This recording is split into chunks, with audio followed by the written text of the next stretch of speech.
turned smack rapper. Only smack rapper that you know is smack rapper.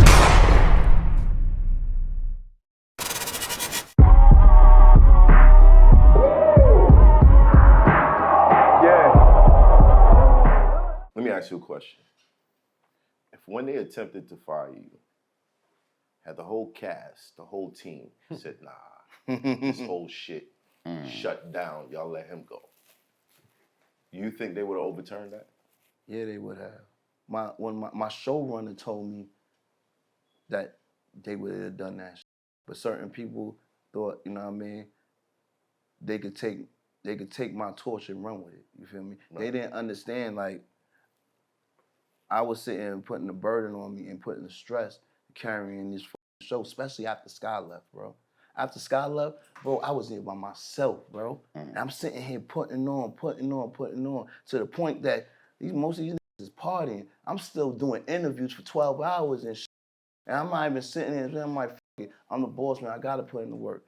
But then when you sit there and turn around and be like, yo, y'all niggas ain't gonna take up the slack and then leave me out for the drive? No, we got used to you doing it.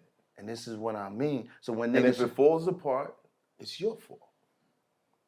And that's what they on now. It's my fault because y'all said and left me for dry and only could last a half a season before they canceled it.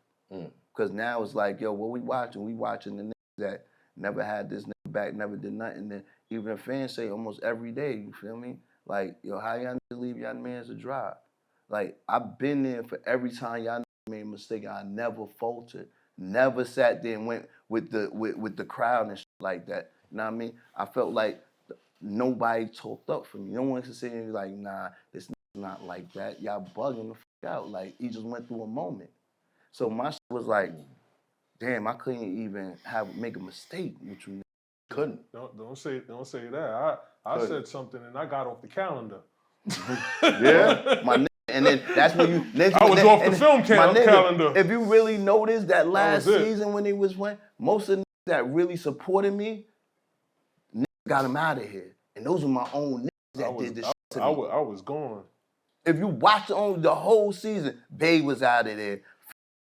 Spyder was out of there. Every nigga that was loyal to me, they got out of here. And that shit wasn't I'm watching shit, I'm like, that's a move that you make when ready to take over shit. Niggas that's loyal, you chop them the fuck off, and then you got completely niggas for you. You feel me? They start bringing on new niggas. I'm sitting here like, that formula's not gonna work. What is they doing? You feel me? And then what happened was, they finally hit me. It's like, yo, we're gonna need you to come back. It's like, all right, you know what I mean? I figured y'all that's what it was, you feel me?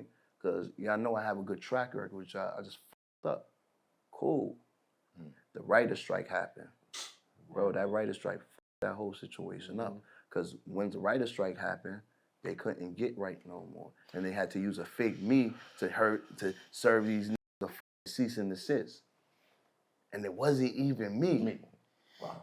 I sat in the so, and then the funny shit is, these niggas are mad right now over shit. How y'all niggas mad at me when y'all niggas did the bullshit and talked about, oh, you served us a cease and desist? First of all, I didn't. And second of all, how y'all niggas really gonna be mad when y'all niggas played me out? Right. You know what I mean? Like, it's a whole bunch of shit that went into it, but it was like, I was watching it because niggas don't understand. I was in that producer, I was an executive producer. I'm behind the scenes. So most of these producers, even the small ones, have a relationship with me. So they're calling me, telling me shit. I'm like, what? Nah. Did what? Wait, who bailed me out? Huh? And I started hearing wild fraudulent shit. I'm like, wait, is it time niggas on there? And I just got distance on everybody, you know what I mean? Well, I didn't get distance. Niggas got distance on me, so I had to keep the distance with them. Sometimes people don't realize, like, when you can be loyal to a person who provides opportunities, but once you become just loyal to an opportunity, you win a win. And you know, I didn't choose this. God blesses some of us, especially the people that He knows it's gonna bless other people.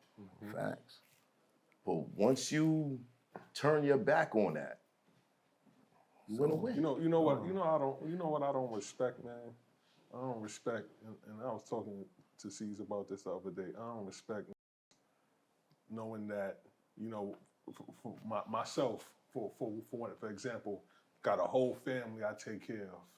You feel what I'm saying? Single-handedly. Mm-hmm. How you could consider yourself a real nigga and allow these people to cut my paper like that? Mm.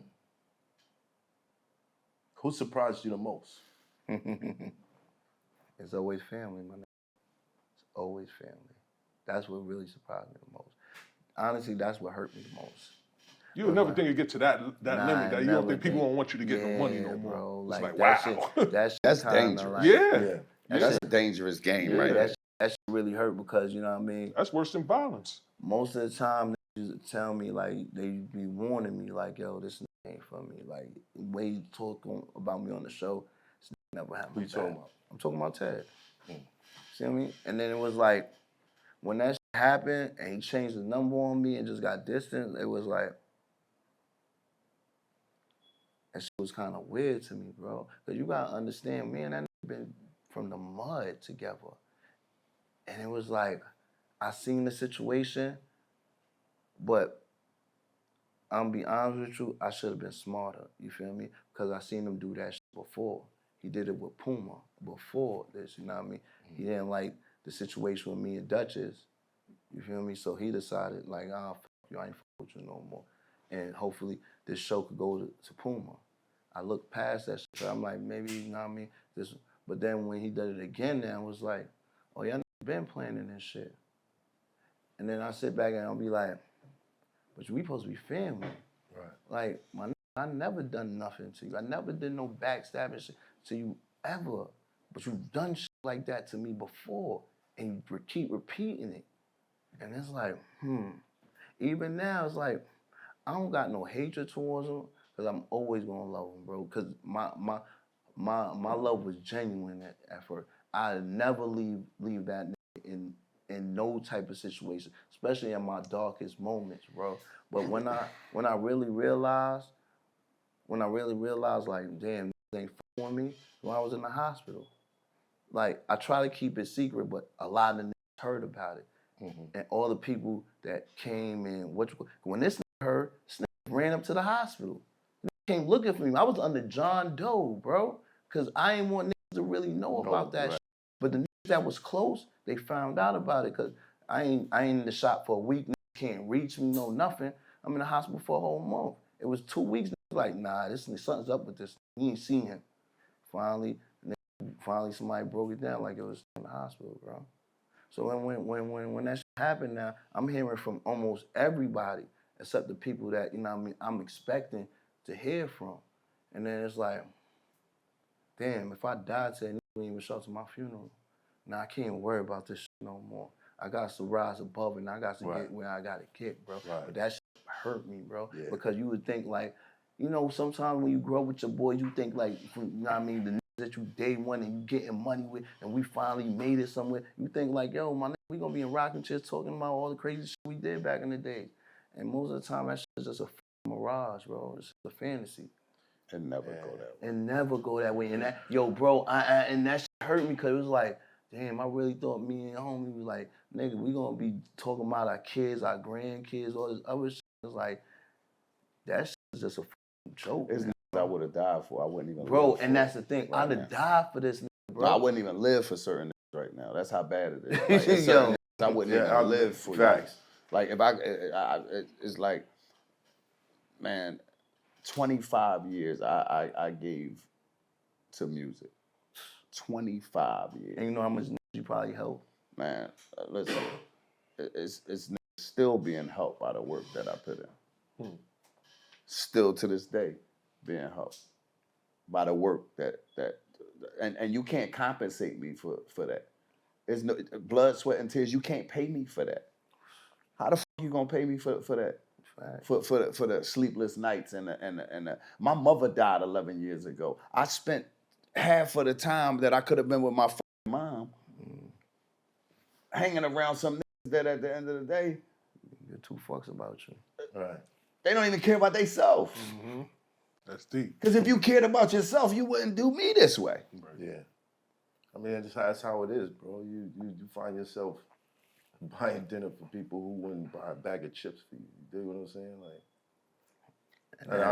and we had conversations on things that you went through, situations you still going through right now. Bro, it hurts me. It hurts me because It's hot for trapper turn smack rapper. Only smack rapper that you know is smack rapper.